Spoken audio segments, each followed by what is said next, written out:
Right, we're going to do some black and white canes today. So starting with black and white PREMO, and I'm just going to condition these so they're nice and workable.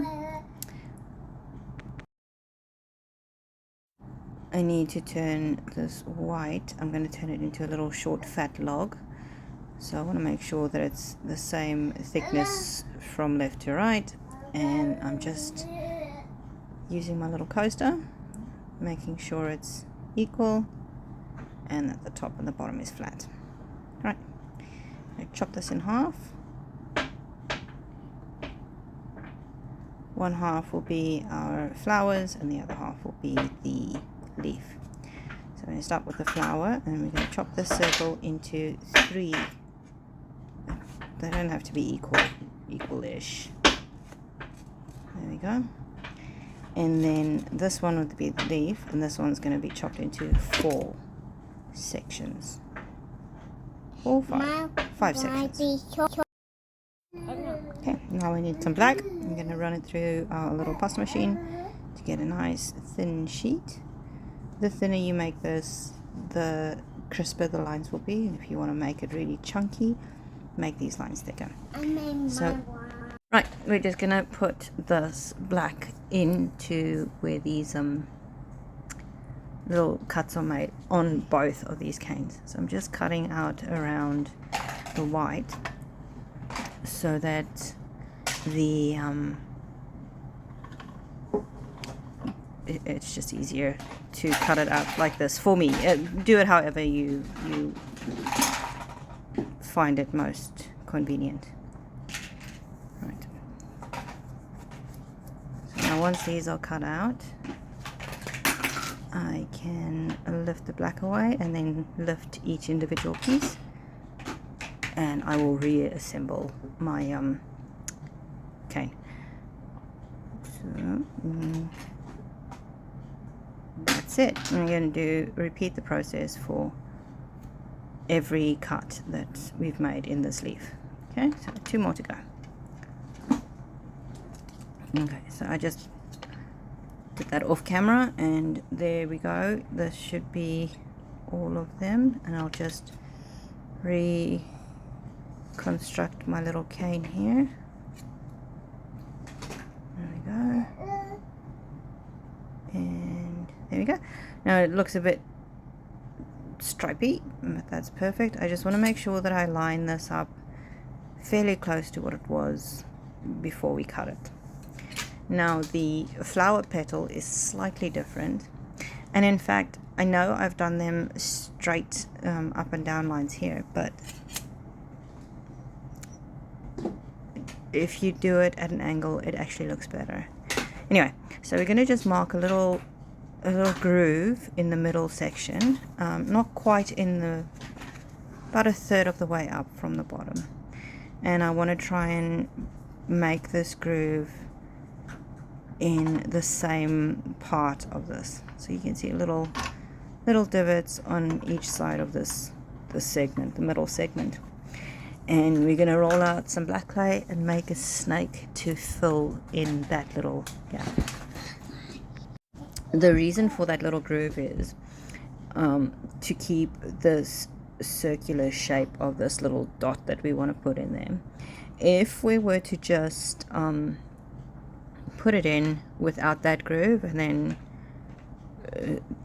reattach these pieces together, what's likely to happen is the little round, so these little dots will they'll flatten out and squish down, and they won't retain their shape without that divot there.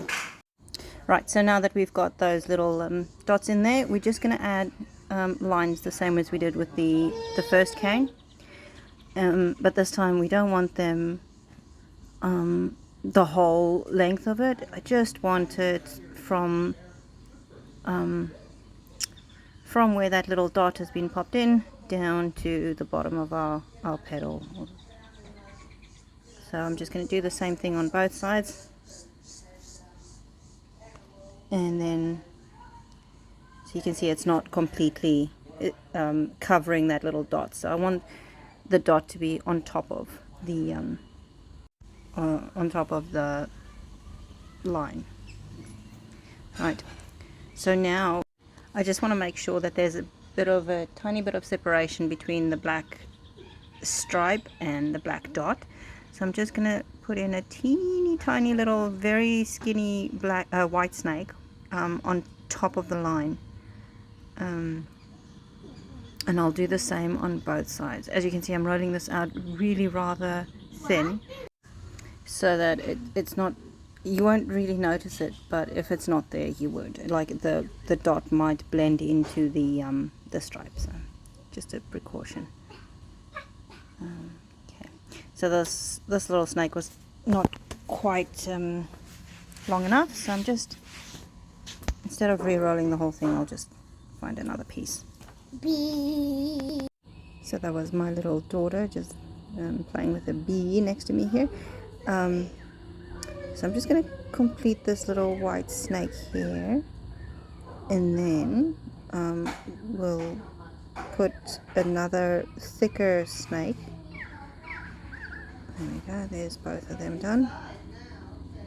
So I'm just going to get a thicker snake, thicker than the original black one, and put that on top of this. There we go, just like that. And I'll do the same on both sides. There we go.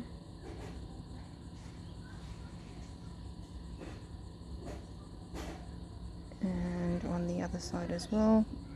Now, you want to try and keep this as symmetrical as possible. Okay, now for the third little black dot, I'm going to find my little sections, the side pieces, and I'm going to mark that same spot where we put the divot in the middle one. I'm going to mark that same spot on these, and I'm going to put that same little channel or groove or whatever, and I'm just using the back of my blade, so I'm just pushing it in slightly, very gently, and then I'm leaning it back and forward to make sort of a V in the clay. So as you can see, I've lined it up there, and I'm just gently putting my blade in. Right, and again, we're just going to put a little black snake in each of those channels, and then we'll reattach the whole lot.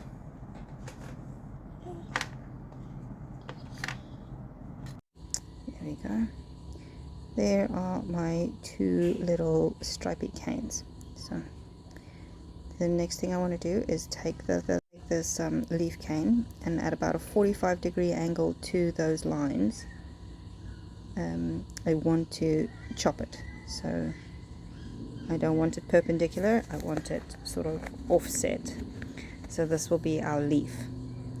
So I'm going to take another sheet of black clay, and I'm going to put that not all the way to the top. I sort of want some space at the top, and then I'm just going to put that little black stripe in there, just like that. This will give me a really thin little line straight up the center of the leaf. However, I don't want a thin little line, I want to have it thicker. I want to have a tapered line. So I'm going to put a second sheet. As you can see, it's not the same length. It's about one section smaller. It doesn't really matter how much smaller you make it, but it's just happened to be the smaller. Anyway, so I'm going to put a second and a third stripe in, each one stepping down in length. That will give me a nice tapered line in the center of this leaf. After I've got my 3 sheets stacked on top of each other in the middle here, I will just smooth out these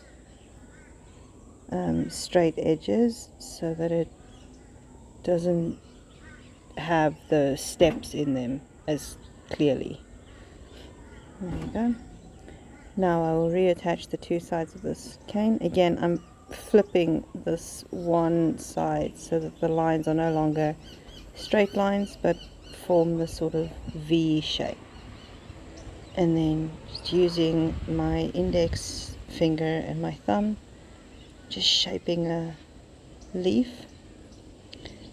and I will finally wrap a sheet of black clay all the way around the leaf. So this sheet wasn't quite long enough to go all the way around, so I just did it in 2 sections.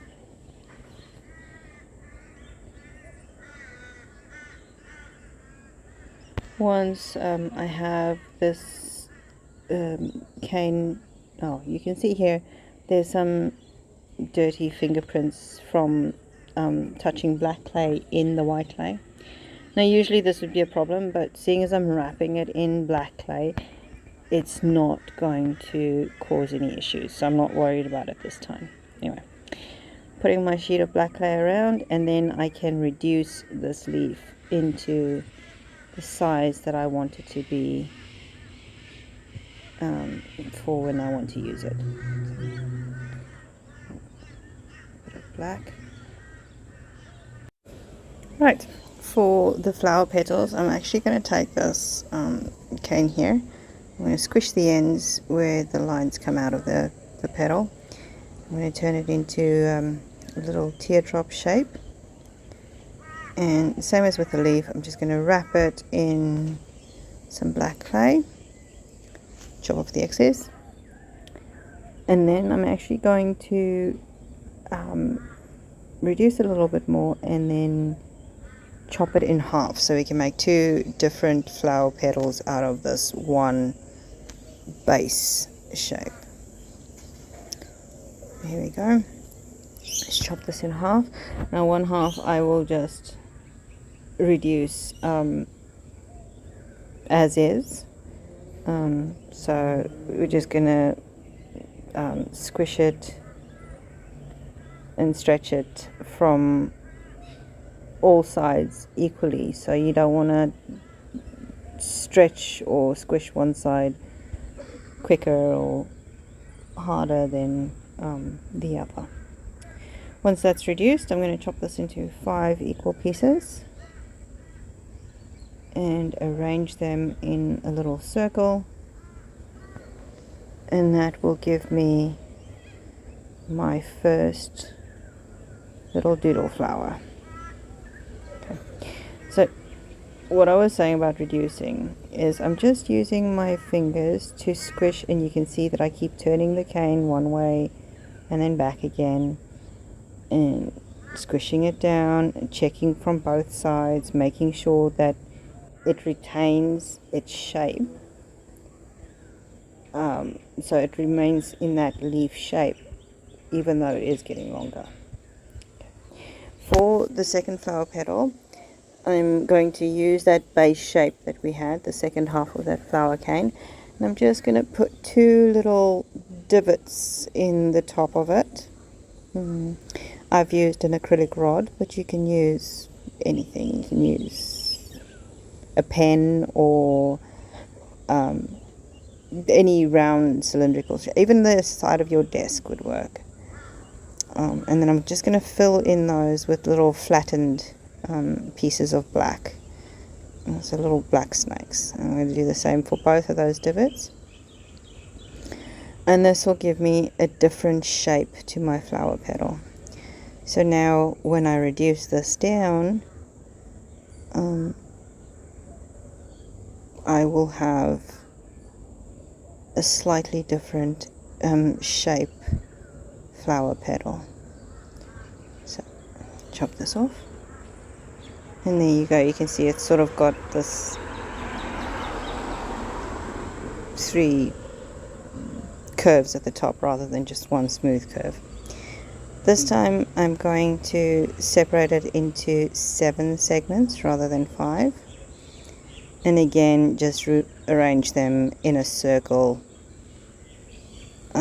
to create a little flower.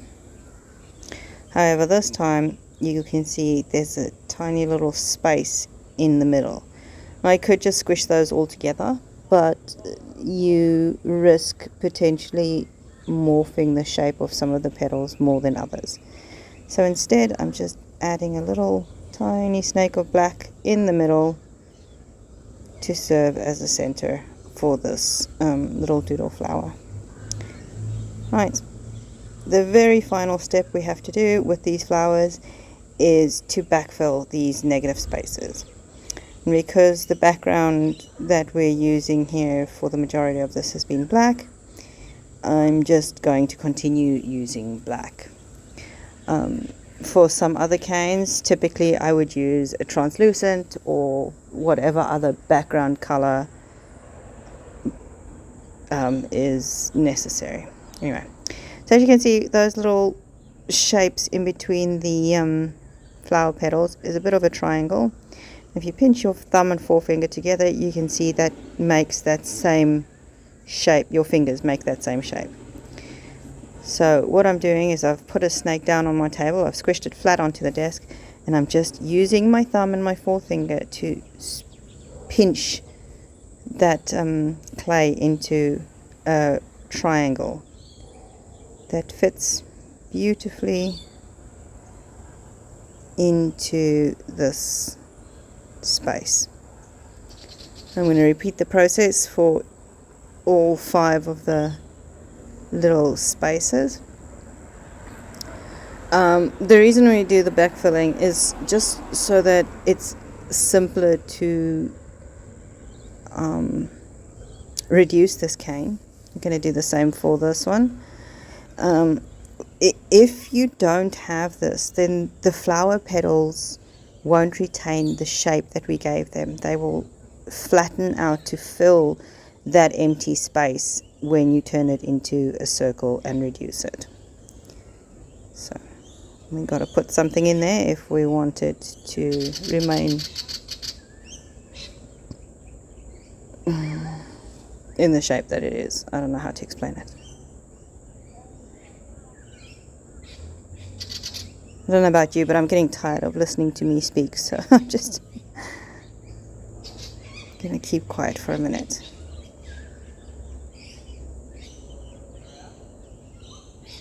Okay, once everything is in there, I'm just going to gently give it a squish round and around and around to make sure that everything is stuck in place and it's not going to move for both of these little flowers. And then I will just roll it on my table using very gentle pressure to flatten it out while still keeping it in a circle. And once it's the size I want it, I'll chop off the ends and then it's ready to use.